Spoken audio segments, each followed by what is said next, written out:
ইন্নাল্লাযীনা আমানু ওয়া আমিলুস সালিহাতি কানাত লাহুম জান্নাতুল ফিরদাউসি নুজুলা।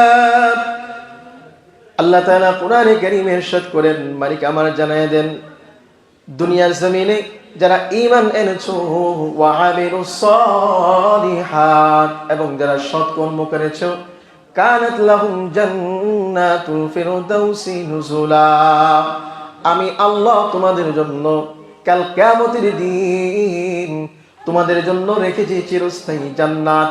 রব আমার এতটুকুতেই সংক্ষিপ্ত করে নাই, আল্লাহ তাআলা পরক্ষণেই বলেন, খালিদিনা ফিহা লা ইয়াবগুনা আনহা হিওয়ালা।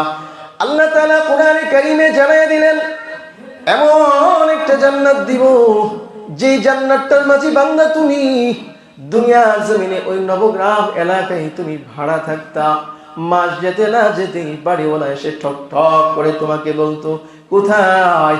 আমার ঘরের ভাড়া দেওয়ার সময় হয়ে গিয়েছে। ও বান্দা, ওই দুনিয়ার জমিনে তুমি মাস পড়তে না পড়তেই তোমার ঘর ভাড়ার জন্য তুমি বড় পাগল হয়ে যাইতা। কখন তুমি ঋণটা পরিশোধ করবা? ওই দুনিয়ার জমিনে ঘরে যখন তুমি থাকতা, তোমার ঘরের পরিবেশটা এমন ছিল, তুমি যদি 2 দিন বাজার না করতা, তোমার ঘরের খানা খাদ্য চলতো না, পরিবার পরিচালনা হতো না।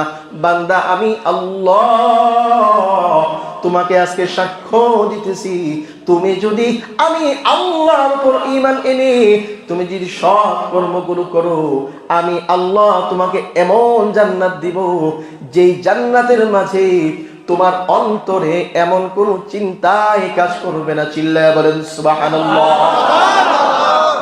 লা ইয়াবগুনা আনহা